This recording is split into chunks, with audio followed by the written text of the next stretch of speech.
tayo sa Diyos, ang araw niya'y malapit na. Maghintay tayo sa Diyos, puso natin ay ihanda. Maghintay tayo sa Diyos, puso natin ay buksan na. Ihanda ang daan ng Diyos, ibababurol at bundok. Parating ng tagapagligtas, liwanag niya sa tao'y bigay. Maghintay tayo sa Diyos, ang araw niya'y malapit na. Maghintay tayo sa Diyos, puso natin ay ihanda. Maghintay tayo sa Diyos, puso natin ay buksan na.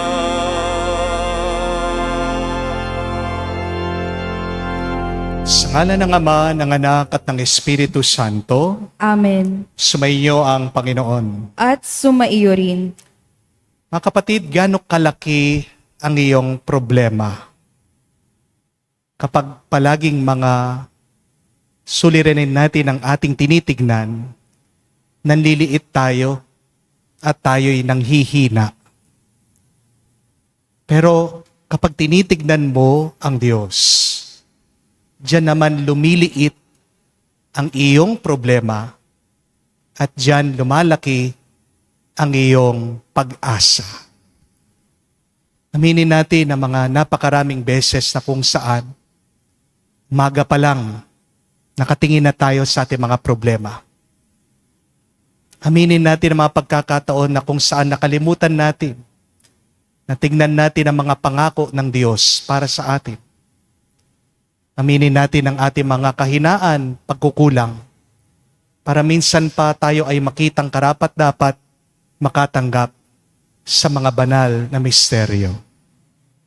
Inaamin ko Sa makapangyarihang Diyos at sa inyo mga kapatid, na lubha akong nagkasala sa isip, sa salita, sa gawa, at sa aking pagkukulang. Kaya isinasamo ko sa mahal na Birheng Maria, sa lahat ng mga anghel at mga banal, at sa inyo mga kapatid, na ako'y ipanalangin sa Panginoong ating Diyos. kaawaan tayo na makapangyarihang Diyos. Patawarin tayo sa ating mga kasalanan at patnubayan tayo sa buhay na walang hanggan. Amen. Panginoon, kaawaan mo kami. Panginoon, kaawaan mo kami. Kristo, kaawaan mo kami. Kristo, kaawaan mo kami. Panginoon, kaawaan mo kami. Panginoon, kaawaan mo kami. Manalangin tayo. Ama naming makapangyarihan, gawin mo kami maging masigasig sa paghihintay sa anak mong darating. Sa kanyang pagkatok, siya naway aming mapatuloy, sapagkat siya ang pinanabikan namin sa aming pagdalangin. Sa pamagitan niya kasama ng Espiritu Santo, magpa sa walang hanggan. Amen.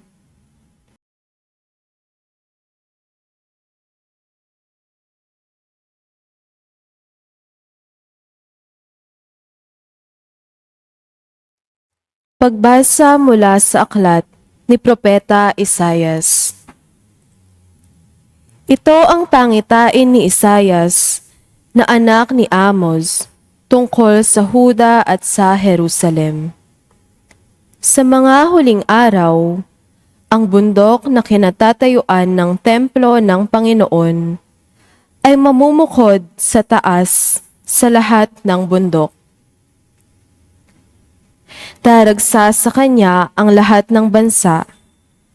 Ang maraming taong lalapit sa kanya ay magsasabi ng ganito, "Halikayo, umahon tayo sa bundok ng Panginoon, sa templo ng Diyos ni Jacob, upang malaman natin ang kanyang mga daan at matuto tayong lumakad sa kanyang mga landas. Sapagkat sa Sion, magmumula ang kautusan, at sa Jerusalem, ang salita ng Panginoon. Siya ang mamamagitan sa mga bansa at magpapairal ng kapayapaan. Kung magkagayon, gagawin na nilang sudsod ang kanilang mga tabak at karit ang kanilang mga sibat. Wala nang magsasanay sa pakikibaka at mawawala na ang mga digmaan.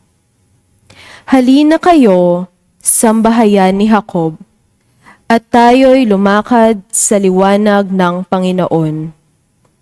Ang salita ng Diyos. Salamat sa Diyos.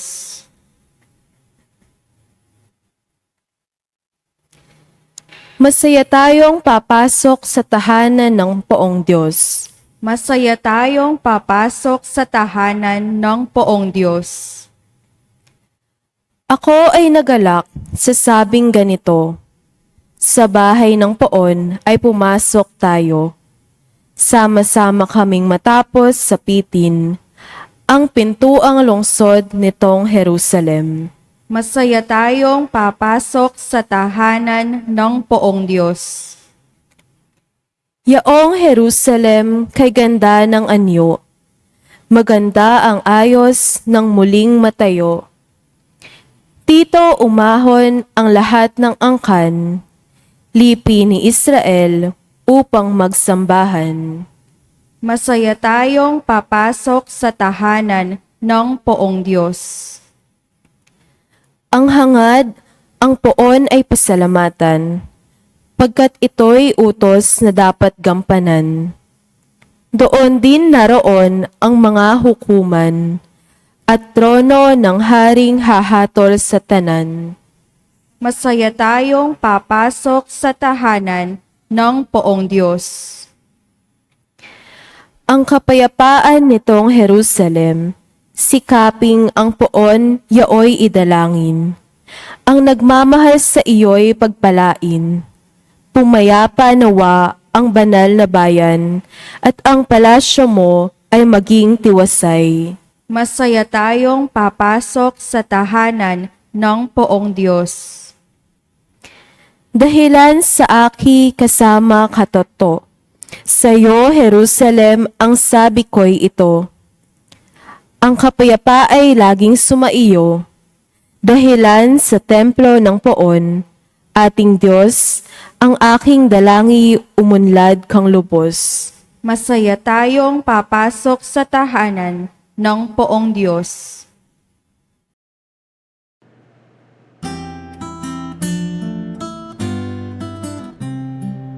Alleluia, alleluia, alleluia, alleluia, alleluia, alleluia, alleluia, alleluia, alleluia, alleluia, alleluia, alleluia. Halina't kami sagipin, Panginoong Diyos namin, manunubos na maningning. Aleluya, aleluya. Sumainyo ang Panginoon. At sumaiyo rin. Ang mabuting balita ng Panginoon ayon kay San Mateo. Papuri sa iyo, Panginoon. Nung panong yun, pagpasok ni Jesus sa Capernaum, lumapit ang isang kapitang Romano at nakiusap sa kanya, Ginoo, ang alipin ko po'y naparalisa. Siya'y nararatay sa amin at lubhang nahihirapan. Paroroon ako at pagagalingin siya, sabi ni Jesus. Ngunit sumagot sa kanya ang kapitan, Ginoo, hindi po ako karapat-dapat na puntahan pa ninyo sa aking bahay. Sabihin po lamang ninyo at gagaling ang aking alipin. Ako'y nasa ilalim ng mga nakakataas na pinuno at ako naman ay may nasasakupang mga kawal. Kung sabihin ko sa isa, humayo ka, siya'y humahayo. At sa iba, halika, siya'y lumalapit. At sa aking alipin, gawin mo ito. At ginagawa niya. Namangha si Jesus na marinig ito. At sinabi niya sa mga taong sumusunod sa kanya, sinasabi ko sa inyo na hindi pa ako nakatagpo kahit sa Israel ng ganitong kalaking pananalig.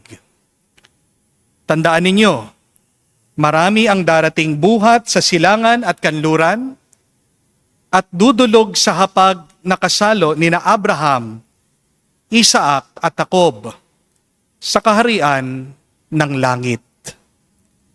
Mga kapatid, ang mabuting balita ng ating Panginoon. Pinupuri ka namin, Panginoong Hesukristo.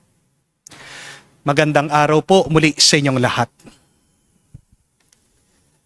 Isa sa kahinaan nating mga tao ay madalas sinasamba natin ang ating mga problema. Amen?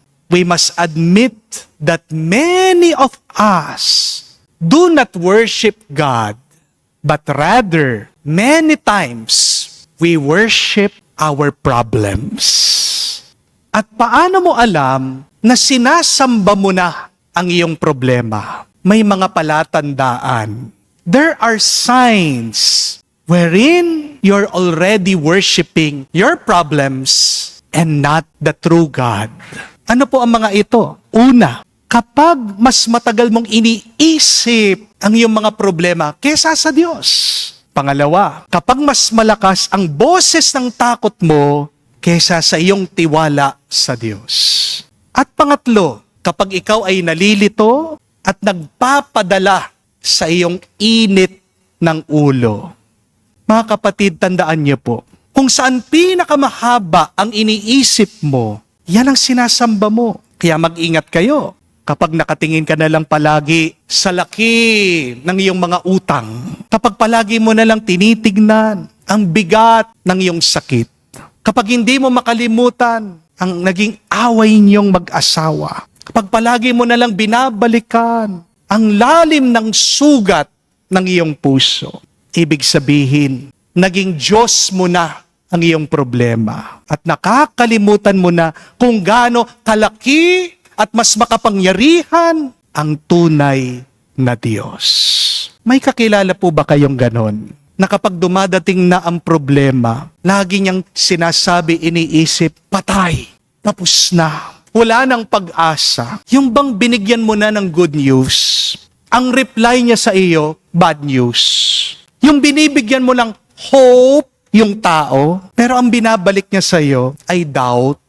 My dear friends, let me say this gently to you. Your problems become your God. When your problems dictate how you think, how you feel, how you decide, and how you live. Pero po sa ating ebanghelyo, iba po ang senturyon. Malaki ang kanyang problema. He had this servant that he loved. This servant was dying.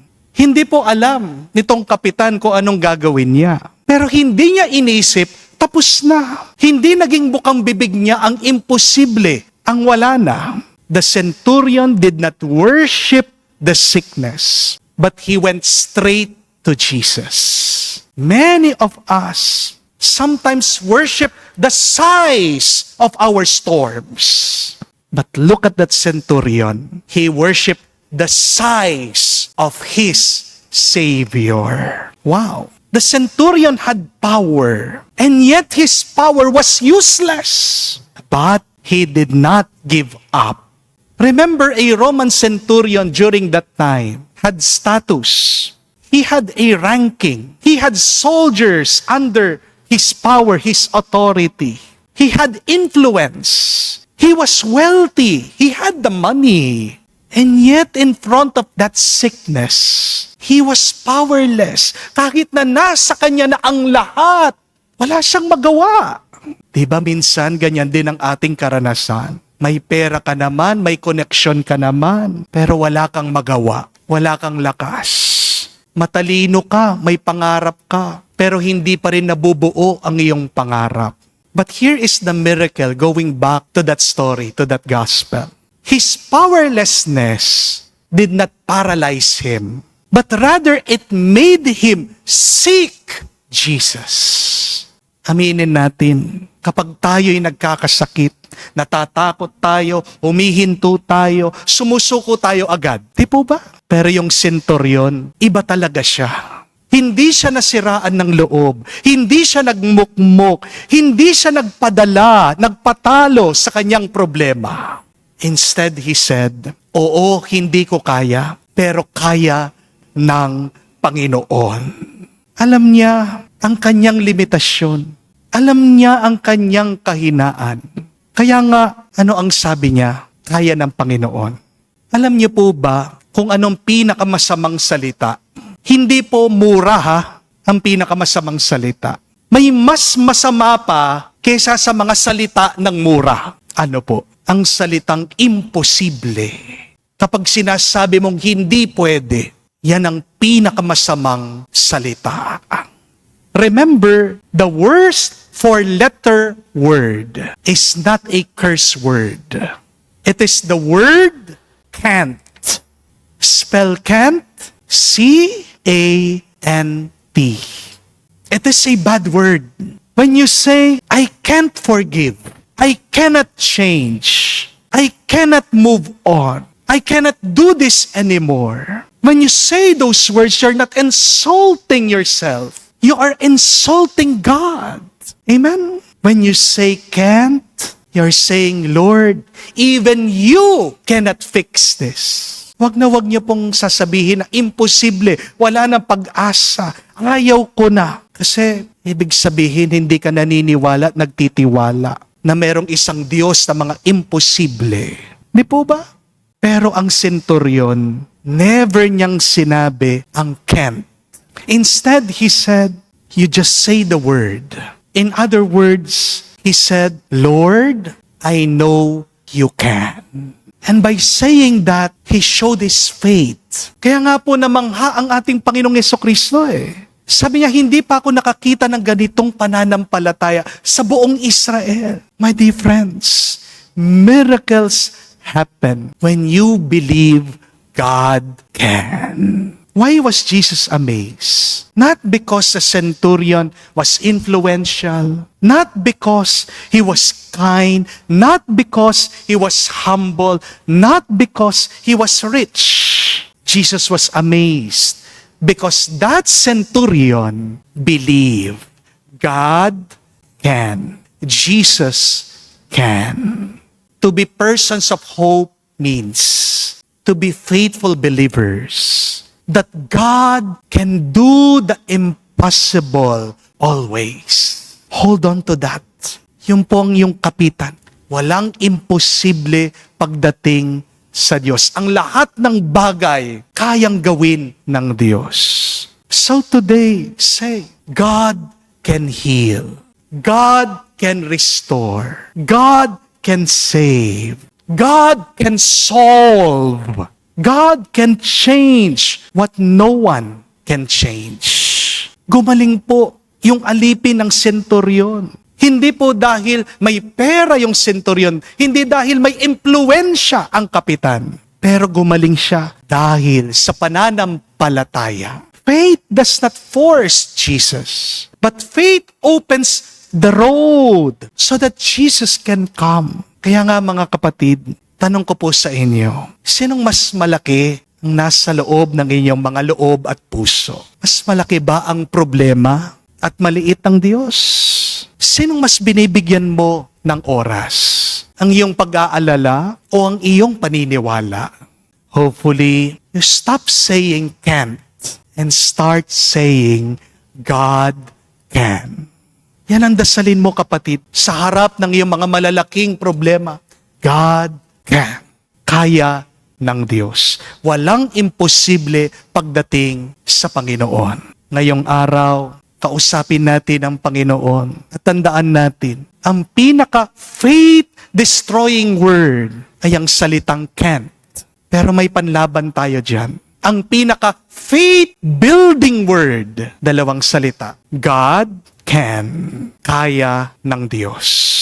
If the centurion received a miracle, you can also receive it through God's grace, through God's mercy. But first, shift your worship. Stop worshiping your fear. Stop worshiping your stress. Stop worshiping your sickness. Stop worshiping how big your problems are. But go back again, worshiping the one true God.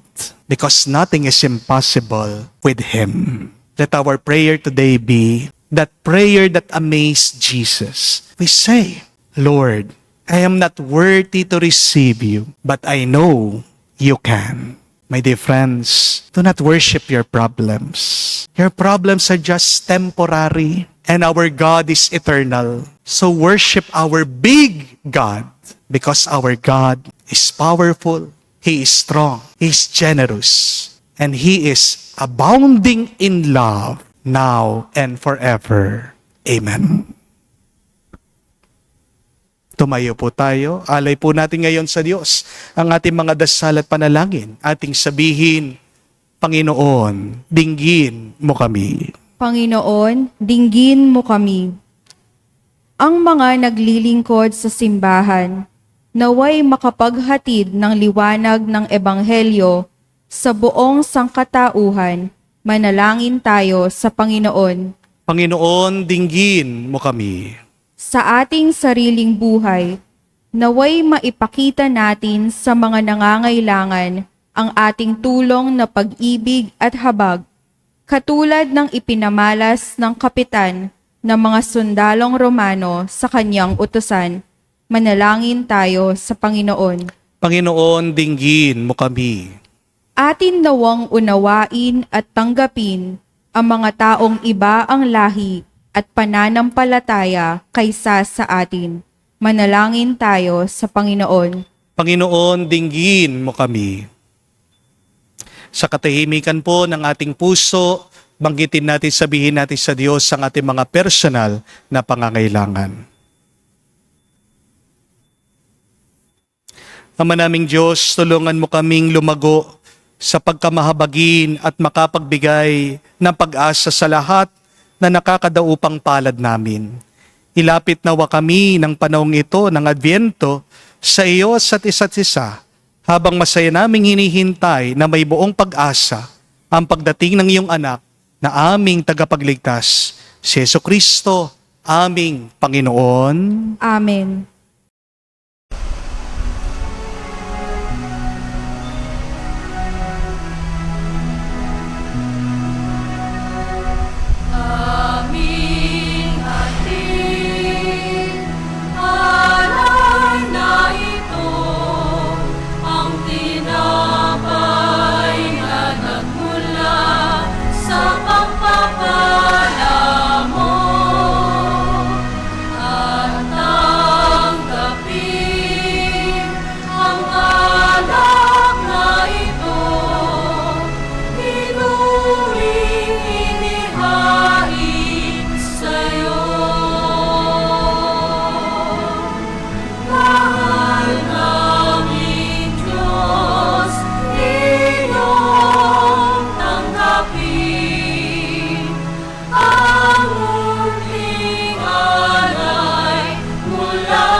Manalangin kayo mga kapatid, para ng ating mga paghahain ay kalugdan ng Diyos, amang makapangyarihan.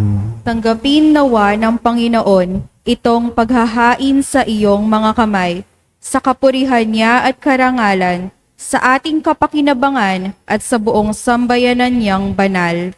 Ama naming lumikha, tanggapin mo ang aming mga alay, na ikaw rin ang nagbigay Magdulot nawa ito ng gantimpalang kaligtasan na ngayon pa man ay aming nang pinakikinabangan sa pamagitan ni Jesucristo kasama ng Espiritu Santo magpa sa walang hanggan. Amen. Sumainyo ang Panginoon. At sumaiyo rin. Itaas sa Diyos sa inyong mga puso at diwa. Itinaas na namin sa Panginoon. Pasalamatan natin ang Panginoong ating Diyos. Marapat na siya ay pasalamatan. Ama naming makapangyarihan, tunay nga marapat ikaw ang aming pasalamatan sa pamagitan ni Jesucristo na aming Panginoon. Siya'y sinugo mo upang matupad ang iyong magandang balak para sa lahat. Hindi niya kinahihiyang mamuhay ng mahirap upang makasama niya kaming malapit at matapat. Siya'y naging hindi na iba sa amin upang maitampok niya kami sa iyong piling. Sa kanyang lantarang muling pagdating, ang pinakikisamahan niya'y puspusang magniningning at ang pangako niya'y kapanapanabik ay inaasahan naming lubos na makakamit.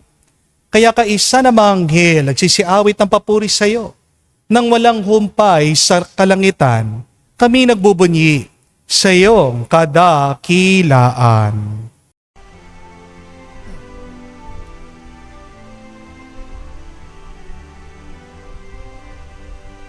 Santo, Santo, Santo, Panginoong Diyos ng mga hukbo, napupuno ang langit at lupa ng kadakilaan mo. Hosana, Hosana, sa kaitaasan, pinagpala ang naparito sa ngalan ng Panginoon. Hosana, Hosana, sa kaitaasan.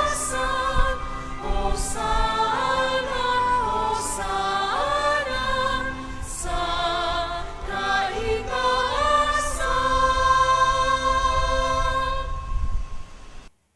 Ama naming banal, ikaw ang bukal ng tanang kabanalan.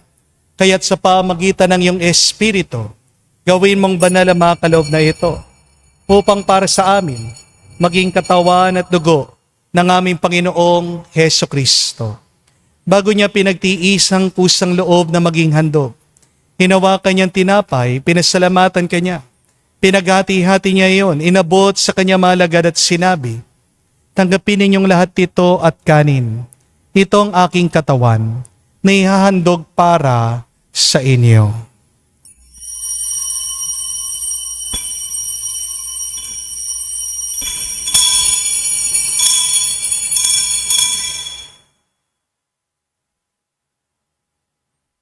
Gayon din naman nang matapos ang hapunan, hinawakan niya ang kalis. Muli kanyang pinasalamatan. Nabot niya ang kalis sa kanyang malagad at sinabi, tanggapin ninyong lahat ito at inumin. Ito ang kalis ng aking dugo, ng bago at walang hanggang tipan. Ang aking dugo na ibubuhos para sa inyo at para sa lahat. Sa ipagpapatawad ng mga kasalanan, gawin ninyo ito sa pag-alaala sa akin.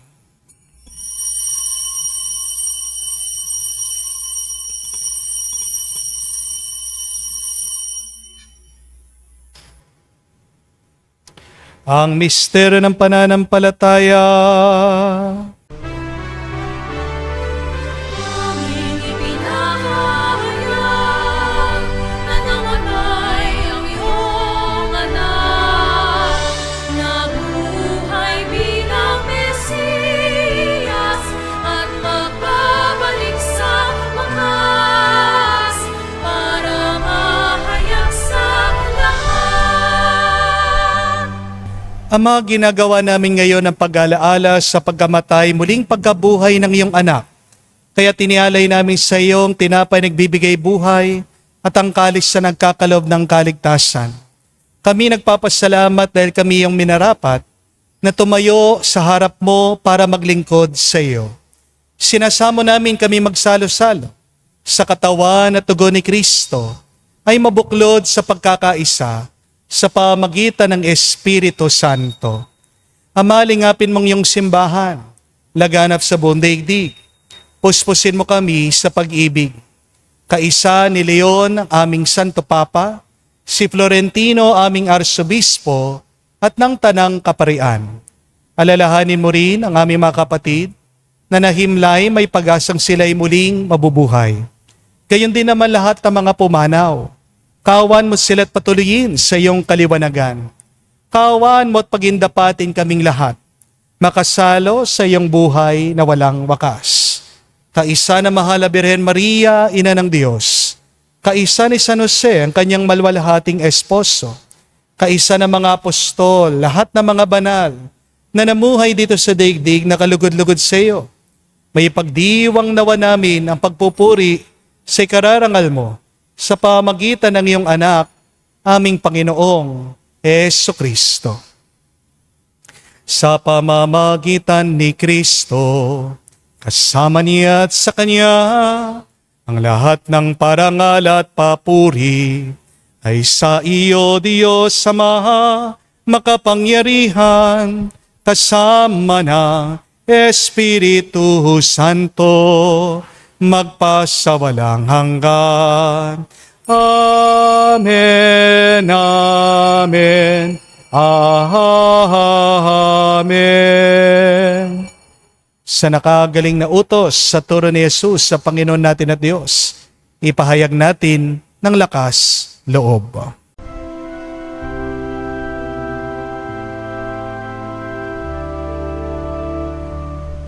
Ama namin, sumasalangit ka, sambahin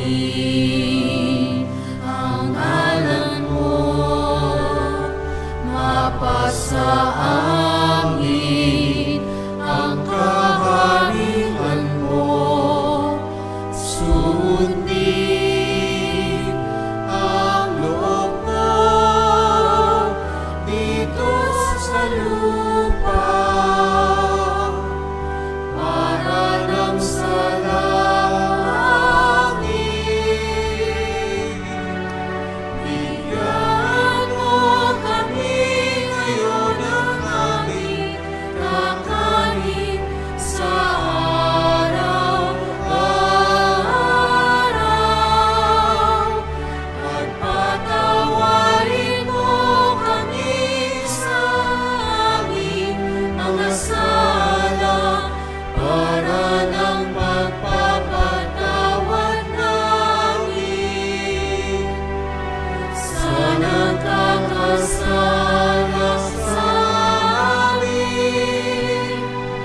At huwag mo kami ipahintulot sa tukso, at iadya mo kami sa lahat ng masama.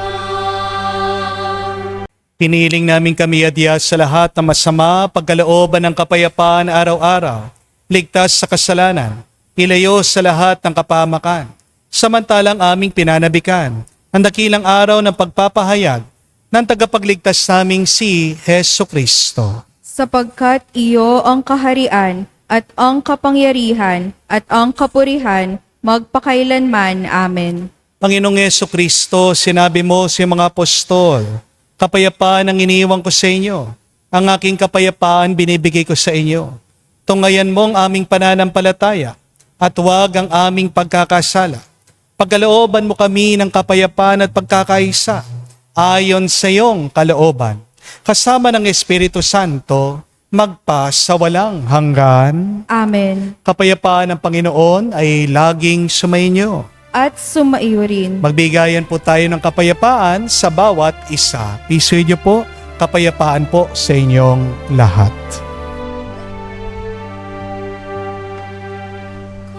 Kordero ng Diyos na nag-aalis ng mga kasalanan ng sanlibutan, maawa ka sa amin, maawa ka sa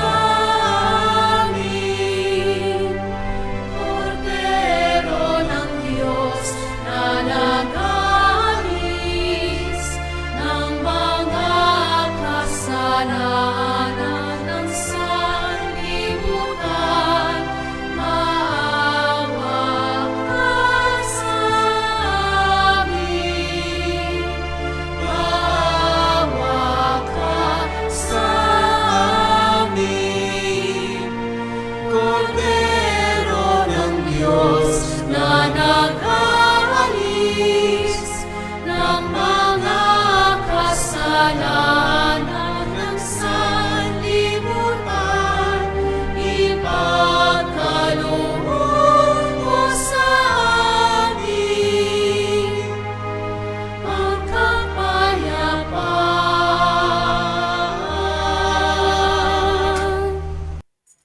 Mga kapatid, naririto ang ating Panginoong Yesukristo, ang Kordero ng Diyos.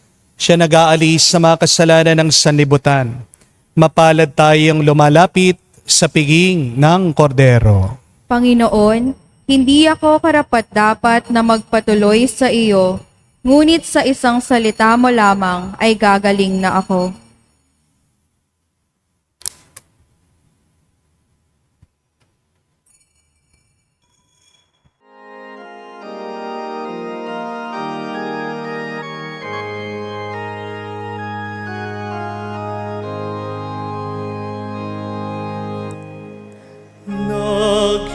Naghihintay sa umaga, gabi naghihintay sa liwanag. Bayan mo nasasabi sa iyong pagbabalik, umaasa pa rin sa iyong pagdating.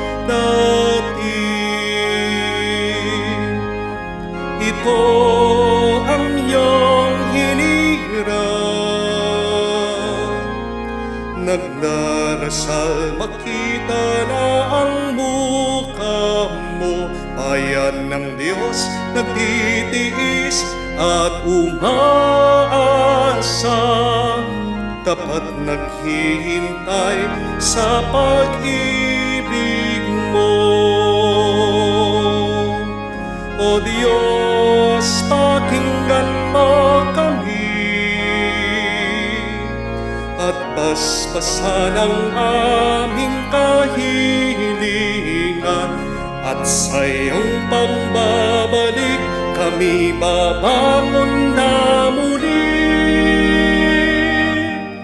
Langit at lupa, lahat ng tao ay makakasundo. Manalangin tayo.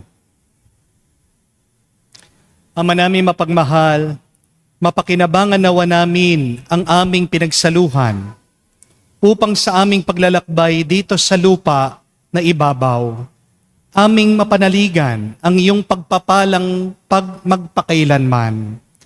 Sa pamagitan ni Jesucristo, kasama ng Espiritu Santo, magpa sa walang hanggan. Amen. Mag-ingat po tayo na baka hindi na ang Diyos ang ating sinasamba kung hindi ang ating mga problema. Isa sa mga kahinaan natin yan na ginagawa nating Diyos ang ating mga suliranin. But God is bigger than your big problems. Paano mo alam na sinasamba mo na ang iyong problema? Kapag mas matagal mong iniisip ang iyong mga problema kaysa sa mga pangako ng Diyos. Pangalawa, pag mas malakas na ang boses ng iyong mga problema kaysa sa boses ng Diyos. At pangatlo, kapag ikaw ay palaging nalilito, nagiging mainitin ang ulo. Kaya nga po mga kapatid, para po sa ating assignment, sa buong linggong ito, pagkagising pa lang natin, agad na nating isipin ang mga pangako ng Diyos para sa atin. Kapag sumasagi na sa iyong isip ang iyong mga problema, be aware, maging mulat ka, stop mo, pahintuin mo ang iyong sarili, at sabihin mo, bumalik ka. Isipin mo ang mga pangako ng Diyos.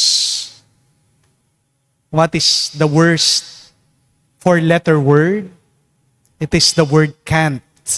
C-A-N-T. Hindi mangyayari. Imposible. wala na.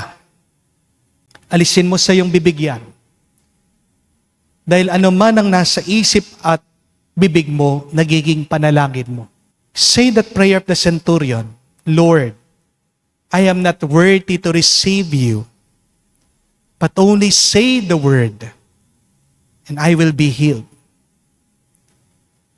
Say in your prayer, you can, O Lord. Kaya mo, Panginoon. Sabihin mo lamang. Yung aking mga utang, mababayaran. Yung aking sakit, magkakaroon na ng kagalingan. Yung away namin mag-asawa o ng aking mga kapatid, maayos din kami. Yung aking mga takot, mawawala, hindi magkakatotoo. Kaya kagising mo pa lang, isipin mo na mga grasya at pagpapala na ibibigay ng Diyos sa iyo. Ulit-ulitin mo sabihin, you can, O Lord. Kaya mo, Panginoon. Sinasabi ko po sa inyo, magkakaroon kayo ng kapayapaan. Sumainyo ang Panginoon. At sumaiyo rin. At kayo basbasan ng Diyos, makapangyarihan sa lahat. Sa ngalan ng Ama, ng Anak, ng Espiritu Santo, Amen. ang ating misa ay natapos na. Pumayo kayo sa kapayapaan ni Kristo. Salamat sa Diyos.